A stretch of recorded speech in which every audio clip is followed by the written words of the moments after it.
अस्सलाम वालेकुम नाजरीन। आज की हमारे एपिसोड की शुरुआत में शहनशाह एंद्रोनिकोस ग्लैडिएटर गेम के अखाड़े में बैठा था और फिर वो वहाँ पर गेम शुरू करने का हुक्म दे देता है। वहाँ पर मौजूद तमाम कैदी वहाँ पर ग्लैडिएटर्स के गेम के अखाड़े के अंदर मौजूद वैशी किस्म के आदमियों के साथ लड़ने लग जाते हैं और वहाँ पर लड़ाई शुरू हो जाती है। उस्मान साहब वहाँ पर लोगों के दरमियान बैठे कह रहे थे, तुम खुशी के लिए मासूम लोगों का खून बहाते हो। इधर मैदान के अंदर वैशी किस्म के आदमी काफ़ी ज़्यादा बेदर्दी से कैदियों को मारने लगते हैं क्योंकि उनके पास मुख्तलिफ किस्म के हथियार थे और कैदी बेचारे निहत्थे थे। किसी के पास तलवार थी तो किसी के पास ना थी। और फिर वहाँ पर कमांडर एंद्रोनिकोस सैंतूर को इशारा करता है, जिसके बाद सैंतूर अंदर चला जाता है। उस्मान साहब उसको देख लेते हैं और कहते हैं, गद्दार चाल चल रहे हैं। इधर दूसरी जानिब सैंतूर अपनी फौज के पास पहुंच जाता है और उससे कहता है, शहनशाह एंद्रोनिकोस घुटने टेक देगा और जो भी अब उसकी हिमायत करेगा वो सब मरेंगे। अब तख्त हमारा होगा। आज हम उन्हें रोम के लिए सबक सिखाएंगे। और फिर वो सब अपनी तलवारें निकाल लेते हैं। सैंतूर कहता है, आज रोम के लिए सूरज फिर तुलू होगा। और फिर वो रोम के लिए नाराबाजी करने लगते हैं और आगे बढ़ने लगते हैं। इधर मैदानी अखाड़े के अंदर लड़ाई जारी थी। उस्मान साहब का सिपाही काफ़ी ज़्यादा बहादुरी से वहाँ पर मौजूद वैशी आदमियों को ख़त्म करता जा रहा था। इतने में ही वहाँ पर कमांडर सैंतूर भी अपने तमाम सिपाहियों को लिए आ जाता है। कमांडर सैंतूर के तमाम सिपाही वहाँ पर मैदानी अखाड़े के चारों तरफ फैलने लगते हैं। उस्मान साहब उनको फैलता हुआ देख रहे थे और उस्मान साहब महसूस कर लेते हैं कि कुछ ना कुछ तो गड़बड़ है। इधर मैदानी अखाड़े के अंदर कुछ कैदी मारे जा चुके थे और कुछ वैशी किस्म के आदमी मारे जा चुके थे। और फिर उस्मान साहब का बहादुर तुरान सिपाही आखिरी मौजूद वहाँ पर वैशी आदमी को ख़त्म कर देता है, जिसके बाद वहाँ पर लोग बैठे हुए कबूतर आज़ाद कर देते हैं। इतने में ही एक सिपाही तीर कमान लिए वहाँ पर लोगों के दरमियान में से होता हुआ शहनशाह का निशाना लेने लगता है। उस्मान साहब उसको देख लेते हैं और फ़ौरन ही उसके पास जाते हैं और उसका तीर पकड़कर उसको वहीं पर मार देते हैं। दूसरी जानिब एक और आदमी बैठा हुआ शहनशाह का निशाना ले रहा था। तुर्गुत साहब उसके पास पहुंच जाते हैं और उसको रोकते हैं। इतने में वहाँ पर हड़बड़ी मच जाती है। उस्मान साहब और उनके सिपाही हरकत में आ जाते हैं। सैंतूर हमला करने का हुक्म दे देता है और कहता है, शहनशाह एंद्रोनिकोस अब तख्त हमारा होगा। इस तरह से सैंतूर के सिपाही वहाँ पर अखाड़े के अंदर उतर आते हैं और शहनशाह के आदमियों को मारने लग जाते हैं। उस्मान साहब बहरान के साथ वहाँ मैदानी अखाड़े के अंदर छलांग लगा देते हैं। अपनी चादर उतार कर वहाँ पर अल्लाह अकबर का नारा लगाते हुए शुरू हो जाते हैं। उस्मान साहब बहादुरी का मुजाहरा करते हुए वहाँ पर लोगों को ख़त्म करते जा रहे थे। उस्मान साहब का सिपाही बहरान भी किसी से कम नज़र नहीं आ रहा था और लोगों को ख़त्म करता जा रहा था। कमांडर सैंतूर भी वहाँ पर उस्मान साहब के खिलाफ लड़ रहा था। उस्मान साहब दरअसल शहनशाह की जान बचा रहे थे। शहनशाह जैसे ही सैंतूर को देखता है तो कहता है, गद्दार तुम्हारी ऐसा करने की हिम्मत कैसे हुई। थोड़ी ही देर बाद उस्मान साहब की नज़र शहनशाह पर पड़ती है। शहनशाह के पास भी काफ़ी ज़्यादा सिपाही आ चुके थे और उन पर हमला कर रहे थे। और फिर उस्मान साहब के दो सिपाही एक ढाल को उठाते हैं और उस्मान साहब भागते हुए जाते हैं और उस ढाल के ऊपर छलांग लगाकर शहनशाह के पास ऊपर गैलरी में पहुंच जाते हैं और उनके पास खड़े हुए सिपाही को वहीं पर मार देते हैं। शहनशाह उस्मान साहब को देखकर काफ़ी हैरान होता है। उस्मान साहब कहते हैं, जो भेड़िए के साथ चलता है वो बच जाता है, आए शहनशाह चलते हैं। शहनशाह घबराता है और कहता है, मैं नहीं जाऊँगा। उस्मान साहब उनको ज़बरदस्ती उठाते हैं। इतने में ही शहनशाह के पास कुछ और सिपाही उन पर हमला करने के लिए आने लगते हैं तो उस्मान साहब उनको वहीं पर ख़त्म कर देते हैं। उस्मान साहब कहते हैं, चले शहनशाह, हमें यहाँ से चलना होगा। शहनशाह कहता है, हम यहाँ से कैसे निकलेंगे उस्मान साहब। और फिर उस्मान साहब बगैर कुछ कहे शहनशाह को पकड़कर ऊपर से छलांग लगा देते हैं और नीचे गिर जाते हैं। इधर कमांडर सैंतूर जैसे ही ये देखता है कि उसके आदमी अब ख़त्म हो रहे हैं, वो वहाँ से फरार होने लगता है और तुर्गुत साहब उसके पीछे भागने लगते हैं। और फिर उस्मान साहब दोबारा से खड़े होकर शुरू हो जाते हैं। शहनशाह को भी उठाते हैं और उनको एक तलवार थमाते हैं और कहते हैं, अपना दिफा करें शहनशाह, जब तक कि आपकी मदद करने वाले सिपाही नहीं आ जाते। शहनशाह भी वहाँ पर तलवार उठाकर उस्मान साहब के हमरा वहाँ पर मौजूद तमाम गद्दारों के सर काटने लग जाता है। कमांडर सैंतूर अंदर पहुँच जाता है और वो भी वहाँ से भाग रहा था। इतने में ही पीछे से कांता कोजेंस आकर उसको रोकता है। सैंतूर उसको देखकर कहता है, तुमने मेरे साथ गद्दारी की है। इस तरह से वो आपस में लड़ने लगते हैं। थोड़ी ही देर बाद सैंतूर वहाँ पर कांता कोजेंस को काबू में कर लेता है और कहता है, तुमने हमारी इज्जत को रुसवा किया है कांता कोजेंस। कांता कोजेंस उसको तसलियाँ देता है और कहता है, मैं तुम्हें यहाँ से बचा लूँगा, तुम परेशान ना हो। सैंतूर कहता है, मुझे यहाँ से जाने दो वरना मैं तुम्हें यहीं पर मार दूंगा। इतने में वहाँ पर तुर्गुत वाले भी आ जाते हैं। ये देखकर फ़ौरन ही कांता कोजेंस सैंतूर के गले पर खंजर रख लेता है और सैंतूर के कान में कहता है, अब तुम कुछ भी नहीं बोलोगे, मैं तुम्हें यहाँ से निकालूंगा। और फिर वो सैंतूर को तुर्गुत साहब की जानिब फेंकता है और कहता है, आपने देर कर दी, मैंने इस गद्दार को पहले ही पकड़ लिया था, चलें अब शहनशाह के पास चलते हैं। इस तरह से वो सब सैंतूर को पकड़कर वहाँ से ले जाने लगते हैं।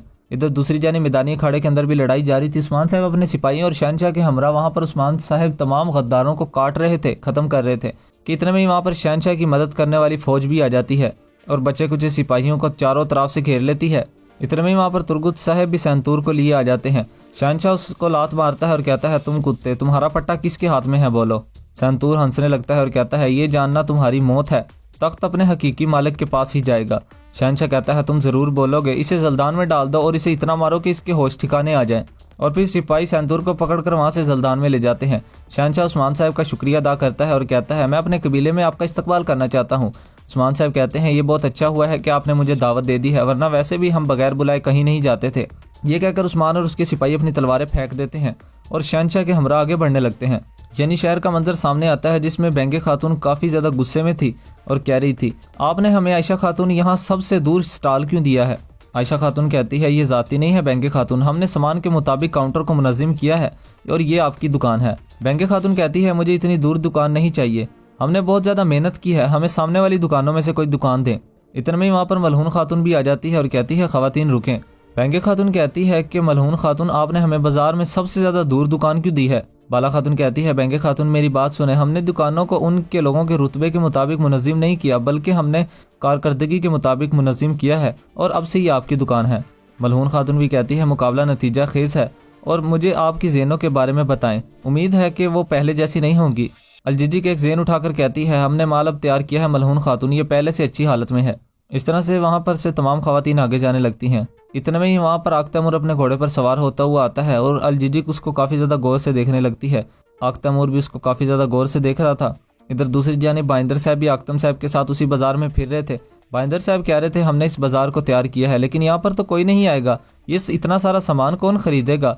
आगतम साहब कहते हैं उस्मान साहब की यहाँ बाज़ार लगाने की कोई ना कोई वजह तो होगी। आगतम साहब पूछते हैं आप यहाँ पर सामान नहीं लाएंगे। बाइंदर साहब कहते हैं मैं कोई सामान नहीं लाऊंगा क्योंकि मुझे यहाँ पर फ़ायदा नहीं होगा। आगतम साहब कहते हैं बाइंदर साहब अगर तुम जानते कि यहाँ पर बहुत ज़्यादा मुनाफा हो तो तुम यहाँ पर ज़रूर सामान लाते, मेरे पास तुम्हें कहने के लिए कोई अल्फाज नहीं है। ये कहकर आगतम साहब वहाँ से चले जाते हैं और फिर कुस्तुनतुनिया के शाही महल का मंजर सामने आता है। शहंशाह अपने पास मौजूद तमाम सिपाहियों को बाहर भेज देता है और कहता है उस्मान तुम्हें इसके बारे में कैसे पता चला। उस्मान साहब कहते हैं जो हम जानते हैं वो अहम नहीं है शहंशाह, वो अहम है जो कि हम नहीं जानते। शहंशाह खड़ा होता है और कहता है तुम मेरे लिए ऐसा क्यों कर रहे हो उस्मान, क्या तुम चाहते हो कि मैं तख्त पर रहूं? क्या बेहतर नहीं होगा कि मेरे अलावा कोई और ना तजुर्बाकार इसको संभाल ले? कांता कुजन्स मेरी बेटी ओफिलिया या कोई और ख़ानदान में से। उस्मान साहब कहते हैं हम एक लंबे अरसे से जंग कर रहे हैं, बहुत से बहादुर लोग अब ज़मीन के नीचे हैं, आप लड़ना जानते हैं शहंशाह, लेकिन आपकी मौजूदगी अमन की ज़मानत है। शहंशाह कहता है मैं कितना बदकिस्मत हूँ, मेरे दोस्त ही मुझ पर हमला करने का सोच रहे हैं और मेरे दुश्मन मेरी जान बचा रहे हैं। उस्मान साहब कहते हैं नहीं, आप वाकई खुशकिस्मत आदमी हैं। शहंशाह कहता है उन्होंने मुझ पर ऐसे हमला क्यों किया उस्मान साहब, वो मुझे नींद में भी तो मार सकते थे। उस्मान साहब कहते हैं वो चाहते हैं कि पहले आप अपने ताज से दस्तबरदार हो जाएं, ऐसा शहंशाह सिर्फ अफरा तफरी लाने के लिए ही किया जाता है। अब मुझे बताएं आपके तख्त पर कौन ताक लगाए बैठा है। अगर आप कोई कमज़ोरी दिखाएंगे तो बहुत से लोग आपके तख्त का दावा करेंगे, लेकिन अगर आप मजबूत रहेंगे तो कोई भी आपका तख्त नहीं छीन सकेगा। ताकत एक तिजारत है। शहंशाह कहता है आपका ख्याल क्या है उस्मान साहब। और फिर उस्मान साहब एक नक्शा खोलते हैं और कहते हैं शहंशाह चीन से कुस्तुनतुनिया आने वाला काफिला यानी शहर से गुजरता है, मैं वहाँ पर एक बड़ा बाजार लगाने वाला हूँ, वो तुर्कमानों से सामान खरीदेंगे, इस तिजारत का सरबराह मैं हूँगा। शहंशाह कहता है तुर्कों के सामान की यहाँ बहुत ज़्यादा मांग होगी, मुझे ये बात कबूल है, आप मामूल से बहुत ज़्यादा कम रेट मुकर्रर करेंगे, इसके अलावा आप कारवान की हिफाजत भी करेंगे। उस्मान साहब कहते हैं कारवान को कुछ नहीं होगा, आप इसकी फिक्र ना करें, मैं कारवान की हिफाजत करूँगा।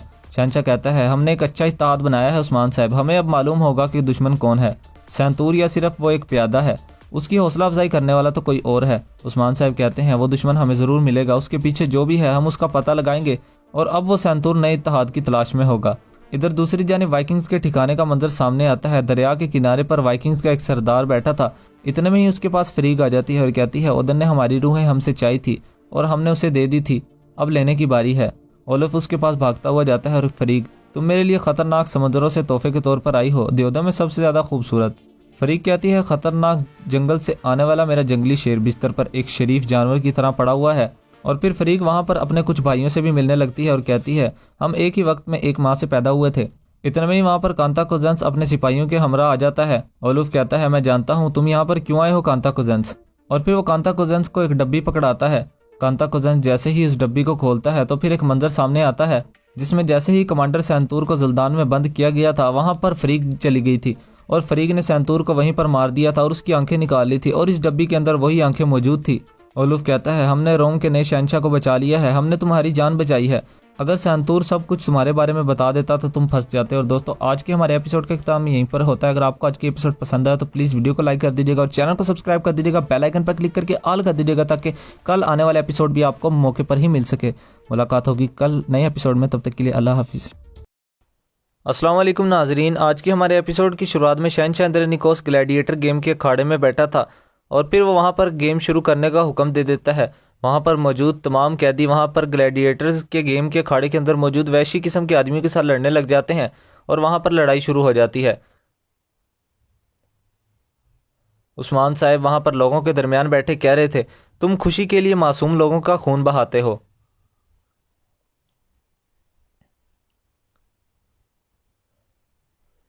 इधर मैदान के अंदर वैशी किस्म के आदमी काफ़ी ज़्यादा बेदर्दी से कैदियों को मारने लगते हैं क्योंकि उनके पास मुख्तलिफ किस्म के हथियार थे और कैदी बेचारे निहत्थे थे। किसी के पास तलवार थी तो किसी के पास ना थी। इतने में ही वहाँ पर और फिर वहाँ पर कमांडर एंद्रेनिकोस सैंतूर को इशारा करता है, जिसके बाद सैंतूर अंदर चला जाता है। उस्मान साहब उसको देख लेते हैं और कहते हैं, गद्दार चाल चल रहे हैं। इधर दूसरी जानिब सैंतूर अपनी फ़ौज के पास पहुंच जाता है और उससे कहता है, शहनशाह एंद्रेनिकोस घुटने टेक देगा और जो भी अब उसकी हिमायत करेगा वो सब मरेंगे। अब तख्त हमारा होगा। अब आज हम उन्हें रोम के लिए सबक सिखाएंगे। और फिर वो सब अपनी तलवारें निकाल लेते हैं। सैंतूर कहता है, आज रोम के लिए सूरज फिर ज़्यादा सैन और फिर सब लोग अपनी तलवारें निकाल लेते हैं। सैंतूर कहता है, आज रोम के लिए सूरज फिर तुलू होगा। और फिर वो रोम के लिए नाराबाजी करने लगते हैं और आगे बढ़ने लगते हैं। इधर मैदानी अखाड़े के अंदर लड़ाई जारी थी। उस्मान साहब का सिपाही काफ़ी ज़्यादा बहादुरी से वहाँ पर मौजूद वैशी आदमियों को ख़त्म करता जा रहा था। इतने में ही वहाँ पर कमांडर सैंतूर भी अपने तमाम सिपाहियों को लिए आ जाता है। कमांडर सैंतूर के तमाम सिपाही वहाँ पर मैदानी अखाड़े के चारों तरफ फैलने लगते हैं। उस्मान साहब उनको फैलता हुआ देख रहे थे और उस्मान साहब महसूस कर लेते हैं कि कुछ ना कुछ तो गड़बड़ है और बुरान की जानिब इशारा कर देते हैं।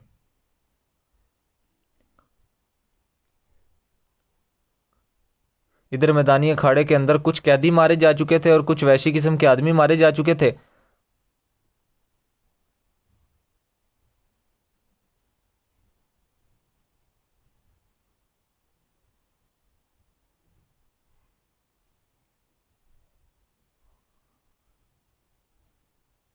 और फिर उस्मान साहब का बहादुर तुरान सिपाही आखिरी मौजूद वहाँ पर वैशी आदमी को ख़त्म कर देता है, जिसके बाद वहाँ पर लोग बैठे हुए कबूतर आज़ाद कर देते हैं। इतने में ही एक सिपाही तीर कमान लिए वहाँ पर लोगों के दरमियान में से होता हुआ शहनशाह का निशाना लेने लगता है। उस्मान साहब उसको देख लेते हैं और फ़ौरन ही उसके पास जाते हैं और उसका तीर पकड़कर उसको वहीं पर मार देते हैं। दूसरी जानिब एक और आदमी बैठा हुआ शहनशाह का निशाना ले रहा था। तुर्गुत साहब उसके पास पहुँच जाते हैं और उसको रोकते हैं। इतने में वहाँ पर हड़बड़ी मच जाती है। उस्मान साहब और उनके सिपाही हरकत में आ जाते हैं। सैंतूर हमला करने का हुक्म दे देता है और कहता है, शहनशाह एंद्रेनिकोस अब तख्त हमारा होगा। इस तरह से सैंतूर के सिपाही वहाँ पर अखाड़े के अंदर उतर आते हैं और शहनशाह के आदमियों को मारने लग जाते हैं। उस्मान साहब के सिपाही भी वहाँ पर शुरू हो जाते हैं। उस्मान साहब बहरान के साथ वहाँ मैदानी अखाड़े के अंदर छलांग लगा देते हैं। अपनी चादर उतार कर वहाँ पर अल्लाह अकबर का नारा लगाते हुए शुरू हो जाते हैं। उस्मान साहब बहादुरी का मुजाहरा करते हुए वहाँ पर लोगों को ख़त्म करते जा रहे थे। उस्मान साहब का सिपाही बहरान भी किसी से कम नज़र नहीं आ रहा था और लोगों को ख़त्म करता जा रहा था। कमांडर सैंतूर भी वहाँ पर उस्मान साहब के ख़िलाफ़ लड़ रहा था। उस्मान साहब दरअसल शहनशाह की जान बचा रहे थे। शहनशाह जैसे ही सैंतूर को देखता है तो कहता है, गद्दार, तुम्हारी ऐसा करने की हिम्मत कैसे हुई?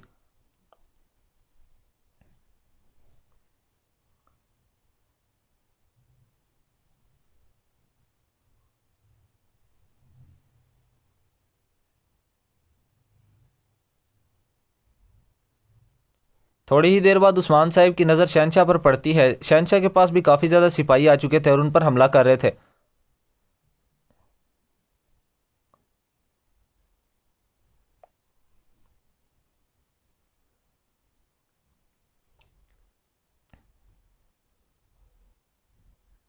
और फिर उस्मान साहब के दो सिपाही एक ढाल को उठाते हैं और उस्मान साहब भागते हुए जाते हैं और उस ढाल के ऊपर छलांग लगाकर शहनशाह के पास ऊपर गैलरी में पहुंच जाते हैं और उनके पास खड़े हुए सिपाही को वहीं पर मार देते हैं। शहनशाह उस्मान साहब को देखकर काफ़ी हैरान होता है। उस्मान साहब कहते हैं, जो भेड़िए के साथ चलता है वो बच जाता है, आए शहनशाह चलते हैं। शहनशाह घबराता है और कहता है, मैं नहीं जाऊँगा। उस्मान साहब उनको ज़बरदस्ती उठाते हैं इतने में ही शहंशाह के पास कुछ और सिपाही उन पर हमला करने के लिए आने लगते हैं, तो उस्मान साहब उनको वहीं पर ख़त्म कर देते हैं। उस्मान साहब कहते हैं चले शहंशाह, हमें यहाँ से चलना होगा। शहंशाह कहता है हम यहाँ से कैसे निकलेंगे उस्मान साहब। और फिर उस्मान साहब बगैर कुछ कहे शहंशाह को पकड़कर ऊपर से छलांग लगा देते हैं और नीचे गिर जाते हैं। उस्मान साहब के सिपाही उस्मान साहब और शहंशाह का दिफा करते हैं। इधर सैंतूर जैसे ही ये देखता है कि उसके आदमी अब मरते जा चुके हैं, इधर कमांडर सैंतूर जैसे ही ये देखता है कि उसके आदमी अब ख़त्म हो रहे हैं, वो वहाँ से फ़रार होने लगता है और तुर्गुत साहब उसके पीछे भागने लगते हैं। और फिर उस्मान साहब दोबारा से खड़े होकर शुरू हो जाते हैं। शहंशाह को भी उठाते हैं और उनको एक तलवार थमाते हैं और कहते हैं अपना दिफा करें शहंशाह, जब तक कि आपकी मदद करने वाले सिपाही नहीं आ जाते। शहंशाह भी वहाँ पर तलवार उठाकर उस्मान साहब के हमरा वहाँ पर मौजूद तमाम गद्दारों के सर काटने लग जाता है।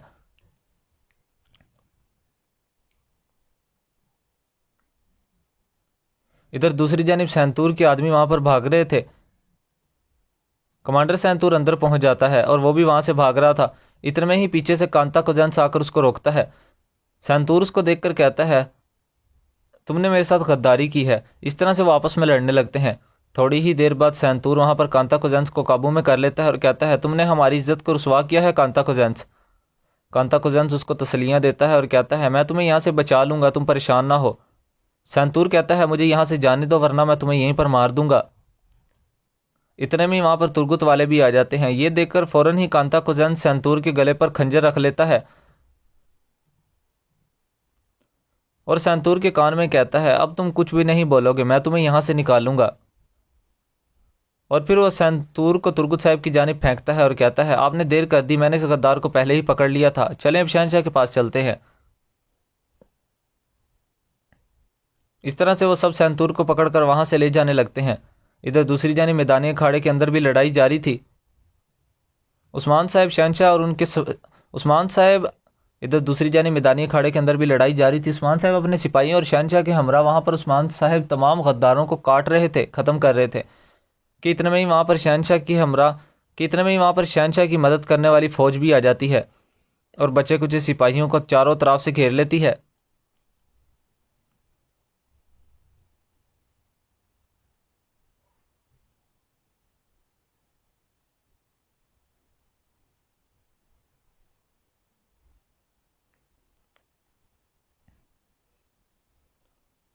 इतने में वहाँ पर तुर्गुत साहब भी सैंतूर को लिए आ जाते हैं, उस्मान साहब के पास फेंक देते हैं। शहंशाह उसको लात मारता है और कहता है तुम कुत्ते, तुम्हारा पट्टा किसके हाथ में है बोलो। सैंतूर हंसने लगता है और कहता है ये जानना तुम्हारी मौत है। तख्त अपने हकीकी मालिक के पास ही जाएगा। शहंशाह कहता है तुम ज़रूर बोलोगे, इसे जल्दान में डाल दो और इसे इतना मारो कि इसके होश ठिकाने आ जाएं। और फिर सिपाही सैंतूर को पकड़कर वहाँ से जल्दान में ले जाते हैं। शहंशाह उस्मान साहब का शुक्रिया अदा करता है और कहता है मैं अपने कबीले में आपका इस्तकबाल करना चाहता हूँ। उस्मान साहब कहते हैं ये बहुत ज़्यादा अच्छा होगा कि आपने हमें दावत दे दी है, वरना वैसे भी हम किसी को बुलाए बगैर। उस्मान साहब कहते हैं ये बहुत अच्छा हुआ है कि आपने मुझे दावत दे दी है, वरना वैसे भी हम बगैर बुलाए कहीं नहीं जाते थे। ये कहकर उस्मान और उसके सिपाही अपनी तलवारें फेंक देते हैं और शहंशाह के हमरा आगे बढ़ने लगते हैं।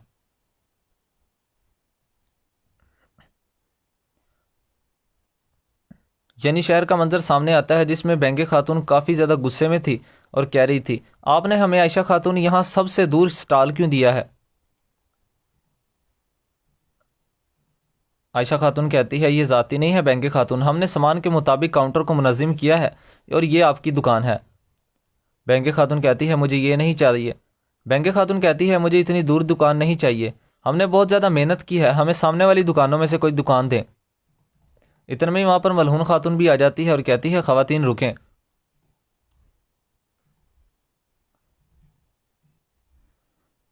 बेंगे खातून कहती है कि मलहून खातून आपने हमें बाज़ार में सबसे ज़्यादा दूर दुकान क्यों दी है।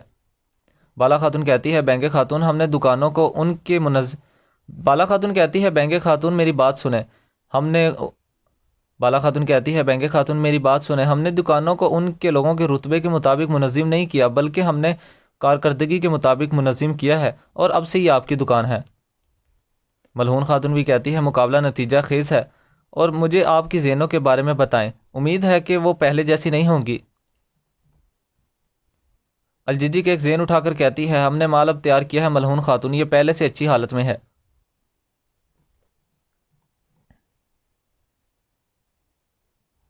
इस तरह से वहां पर से तमाम खवातीन आगे जाने लगती हैं। बैंके खातून उनको जाता देख रही थी और कह रही थी, हमने आपकी बात पर भरोसा किया और यहाँ पर आए हैं, लेकिन यहाँ पर तो काफ़ी ताजर भी नहीं है जो कि हमारा मुकाबला कर सकें। ये बहुत ज़्यादा नाउमीद रहेगा। इतने में ही वहाँ पर आख्तमूर अपने घोड़े पर सवार होता हुआ आता है और अलजीजी उसको काफ़ी ज़्यादा गौर से देखने लगती है। आख्तमूर भी उसको काफ़ी ज़्यादा गौर से देख रहा था।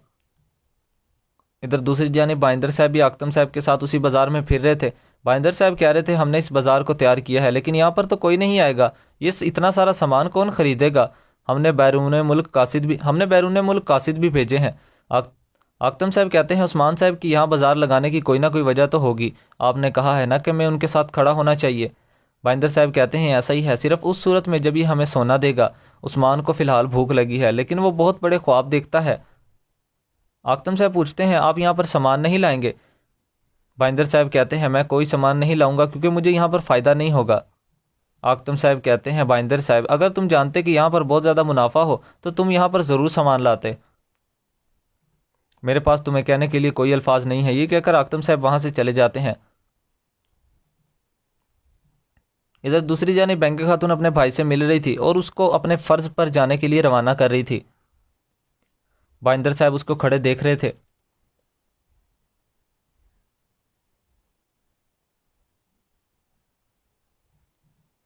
और फिर बाइंदर साहब अपने ख़ास सिपाही से कहते हैं, जाओ इस भाई बात और फिर बाइंदर साहब अपने ख़ास सिपाही से कहते हैं, जाओ बातूर का ताक़ुब करो, मैं जानना चाहता हूँ कि उस्मान के सरहदी इलाकों में क्या हो रहा है।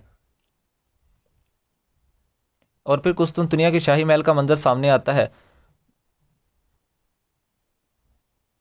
शहनशाह अपने पास मौजूद तमाम सिपाहियों को बाहर भेज देता है और कहता है, उस्मान, तुम्हें इसके बारे में कैसे पता चला। उस्मान साहब कहते हैं, जो हम जानते हैं ये ज़्यादा अहम नहीं है, अहम बात यह है कि अब हम ही। उस्मान साहब कहते हैं, जो हम जानते हैं वो अहम नहीं है शहनशाह, वो अहम है जो कि हम नहीं जानते। शहनशाह खड़ा होता है और कहता है, तुम मेरे लिए ऐसा क्यों कर रहे हो उस्मान। तुम जानते हो कि मैं तख्त पर रहूं। क्या तुम चाहते हो कि मैं तख्त पर रहूं। क्या बेहतर नहीं होगा कि मेरे अलावा कोई और ना तजुर्बाकार इसको संभाल ले। कांता कोजंस मेरी बेटी ओफिलिया या कोई और ख़ानदान में से।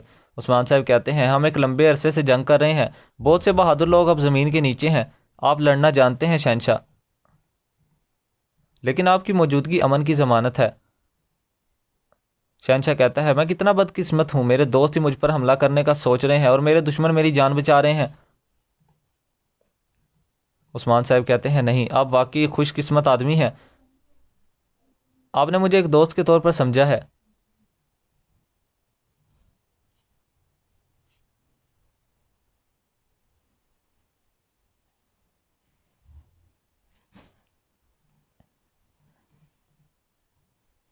शहनशाह कहता है, लेकिन क्यों, वो मुझे नींद में भी तो मार सकते थे। शहनशाह कहता है, उन्होंने मुझे ऐसे शहनशाह कहता है, उन्होंने मुझ पर ऐसे हमला क्यों किया उस्मान साहब, वो मुझे नींद में भी तो मार सकते थे। उस्मान साहब कहते हैं, वो चाहते हैं कि पहले आप अपने ताज से दस्तबरदार हो जाएं। ऐसा शहनशाह सिर्फ अफरा तफरी लाने के लिए ही किया जाता है। अब मुझे बताएं, आपके तख्त पर कौन ताक लगाए बैठा है। अगर आप कोई कमज़ोरी दिखाएंगे तो बहुत से लोग आपके तख्त का दावा करेंगे, लेकिन अगर आप मजबूत रहेंगे तो कोई भी आपका तख्त नहीं छीन सकेगा। ताकत एक तिजारत है। शहनशाह कहता है, आपका ख्याल क्या है उस्मान साहब। और फिर उस्मान साहब एक नक्शा खोलते हैं और कहते हैं, शहनशाह, चीन से कुस्तुनतुनिया आने वाला काफिला येनी शहर से गुजरता है, मैं वहाँ पर एक बड़ा बाजार लगाने वाला हूँ, वो तुर्कमानों से सामान खरीदेंगे, इस तिजारत का सरबराह मैं हूँगा। शहनशाह कहता है, तुर्कों के सामान की यहाँ बहुत ज़्यादा मांग होगी, मुझे ये बात कबूल है, मैं आप मामूल से बहुत ज़्यादा कम रेट मुकर्रर करेंगे, इसके अलावा आप कारवान की हिफाजत भी करेंगे। उस्मान साहब कहते हैं, जो पहले ही है वो बहुत कुछ है। उस्मान साहब कहते हैं, कारवान को कुछ नहीं होगा, आप इसकी फ़िक्र ना करें, मैं कारवान की हिफाजत करूँगा। शहनशाह कहता है, हमने एक अच्छा इत्तेहाद बनाया है उस्मान साहब, हमें अब मालूम होगा कि दुश्मन कौन है। सैंतूर या सिर्फ वो एक प्यादा है, उसकी हौसला अफजाई करने वाला तो कोई और है। उस्मान साहब कहते हैं, वो दुश्मन हमें ज़रूर मिलेगा, उसके पीछे जो भी है हम उसका पता लगाएंगे।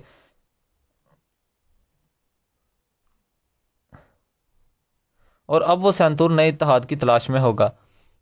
इधर दूसरी जानिब वाइकिंग्स के ठिकाने का मंजर सामने आता है। दरिया के किनारे पर वाइकिंग्स का एक सरदार बैठा था। इतने में ही उसके पास ओलिफ आ जाती है और कहती है ओदन ने इतने में ही उसके पास फ्रीग आ जाती है और कहती है ओदन ने हमारी रूहें हमसे चाही थी और हमने उसे दे दी थी, अब लेने की बारी है। ओलिफ उसके पास भागता हुआ जाता है और फ्रीग, तुम मेरे लिए ख़तरनाक समंदरों से तोहफे के तौर पर आई हो, देवदा में सबसे ज़्यादा खूबसूरत।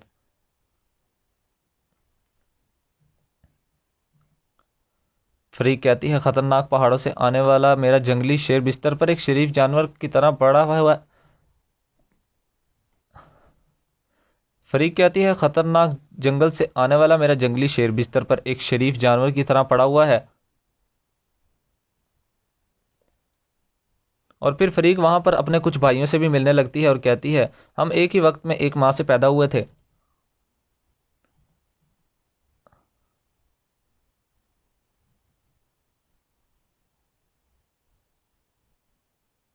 इतने में ही वहां पर कांता कुजंस अपने सिपाहियों के हमरा आ जाता है।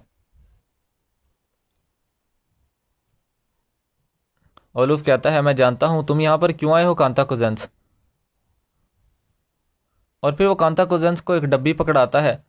कांता कुजंस जैसे ही उस डब्बी को खोलता है तो फिर एक मंजर सामने आता है जिसमें जैसे ही कमांडर सैंतूर को जल्दान में बंद किया गया था वहां पर फरीक चली गई थी और फरीक ने सैंतूर को वहीं पर मार दिया था और उसकी आंखें निकाल ली थी और इस डब्बी के अंदर वही आंखें मौजूद थी।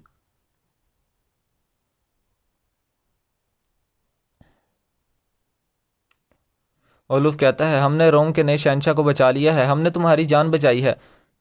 अगर सैंतूर सब कुछ तुम्हारे बारे में बता देता तो तुम फंस जाते। और दोस्तों आज के हमारे एपिसोड का इख्तिताम यहीं पर होता है। अगर आपको आज की एपिसोड पसंद आया तो प्लीज़ वीडियो को लाइक कर दीजिएगा और चैनल को सब्सक्राइब कर दीजिएगा, बेल आइकन पर क्लिक करके ऑल कर दीजिएगा ताकि कल आने वाले एपिसोड भी आपको मौके पर ही मिल सके। मुलाकात होगी कल नए एपिसोड में, तब तक के लिए अल्लाह हाफिज़। अस्सलामुअलैकुम नाजरीन, आज के हमारे एपिसोड की शुरुआत में बुरान और जैरकुताई वाइकिंग्स के कमांडर से बातें उगलवाने के लिए पहुंच जाते हैं। जैरकुताई मज़ाहिया अंदाज में कहता है ये मेरा भाई बुरान है। और फिर बुरान उसको काफ़ी ज़्यादा मुक्के मारने लगता है। और फिर जैरकुताई कहता है मेरा नाम भी जैरकुताई है। और फिर वो भी उस वाइकिंग्स के कमांडर को मारने लगता है।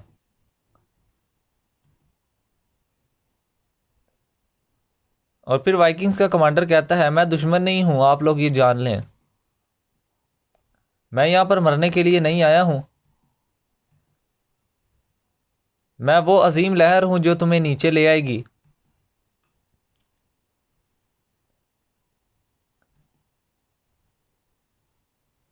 जैरकुताई उसके पास जाकर कहता है लेकिन ये सारे जख्म तुम्हारे खुले हुए हैं, इन सब की महक आएगी।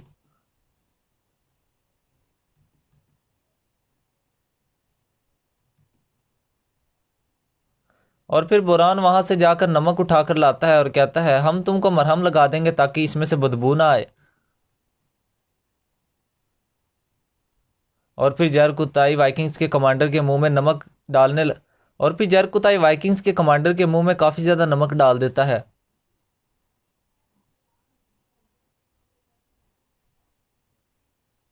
और उसको काफ़ी ज़्यादा पीटने लगता है। वाइकिंग्स का कमांडर को कोई असर नहीं होता और कहता है तुम बेवकूफ़ हो, क्या आप उस आदमी को खौफजदा कर रहे हैं जिसने नमक के साथ ही बड़े समंदर पार किए हैं।